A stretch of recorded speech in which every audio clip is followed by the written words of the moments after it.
Scene 6, the palace at Forest. We're going to see a couple, Thane and Lords, a couple individuals of Scotland, just kind of putting a ribbon on Act 3. This is the first scene with Macbeth as the king. The first act with Macbeth as the king.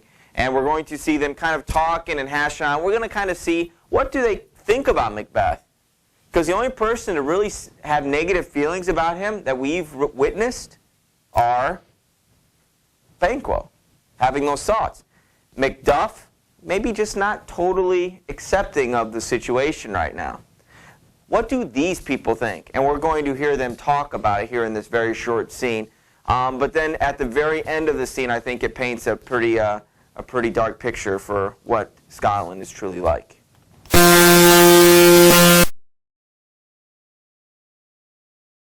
Scene 6.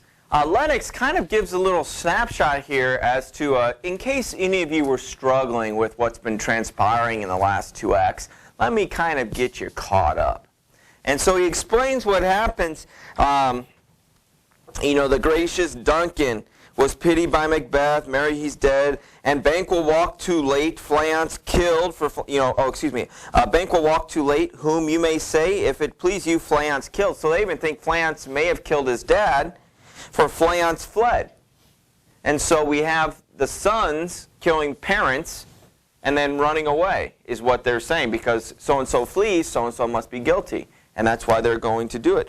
Men must not walk too late. You must not be out too late or else bad things will happen. For it was for Malcolm and for Donalbain to kill their gracious father. Damn it fact, how it did grieve Macbeth. Did he not straight in pious rage the 2 delinquents tear that were the slaves of drink and thralls of sleep? Was not that nobly done?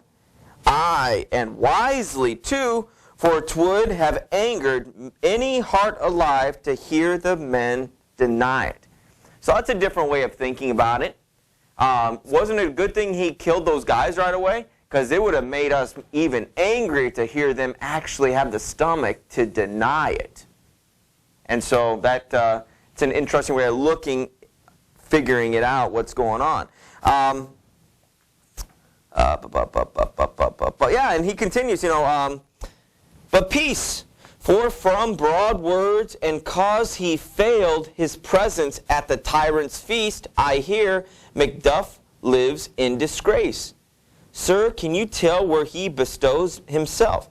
He refers to Macbeth as a tyrant here.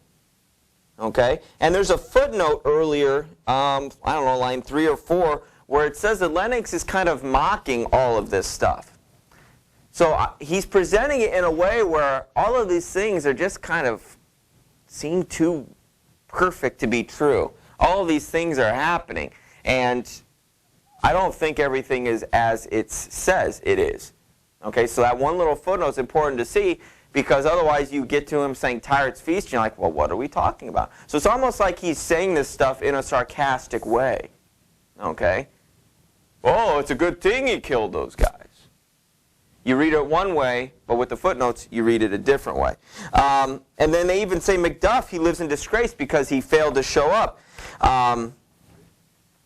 Where is it at? It says that he lives in England's court, the son of Duncan, so Malcolm. Well, Donalbain's his son too, but we knew that Malcolm took off. He goes, he lives in English court and is received of the most pious Edward, with such grace that the malevolence of fortune nothing takes from his high respect. Thither Macduff is gone to pray the holy king. So we have Malcolm, who didn't just escape to England, he's hanging out with the King of England. And he's telling him about what's been going on in Scotland. And Macduff is there now. Okay, so we know that Macduff, he's not necessarily a traitor to Scotland, he's just not a supporter of Macbeth, and he's gone to be with the true king, because Malcolm, as we know, is the true heir. And they are with the King of England. And notice how they refer to him as the most pious. They will tell stories about him, down here at the bottom. And these are one of those elements of a foil where we have a minor character, maybe even a character that's not even here, that has those characteristics that the main character doesn't have. Okay, is Macbeth considered a pious, noble, healing king? No. Okay? Maybe the old Macbeth was that way, but corrupted by the thought of ambition and power, he de-evolved to some degree.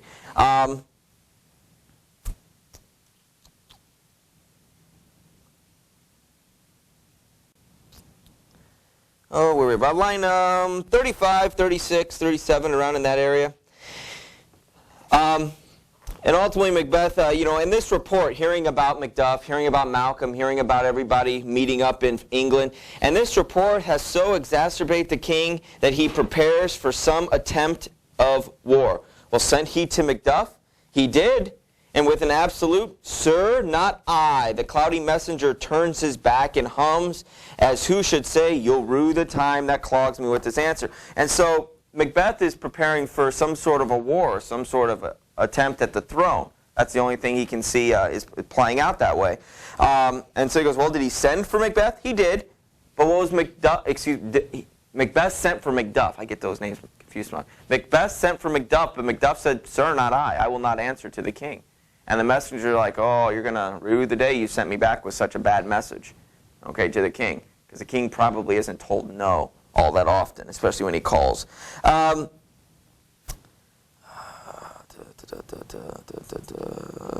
of 45. He hopes that they return from England.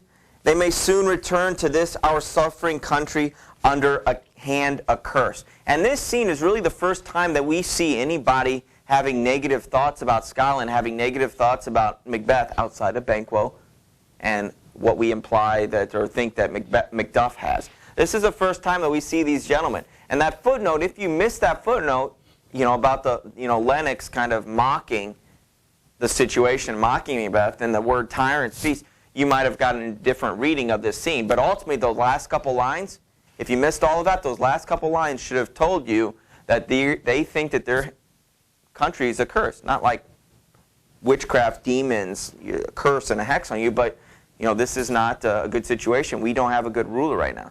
And they had a good ruler in Duncan. They loved Duncan. Everybody loved Duncan. And so for now them to say that it's a curse, it's mainly because of Macbeth.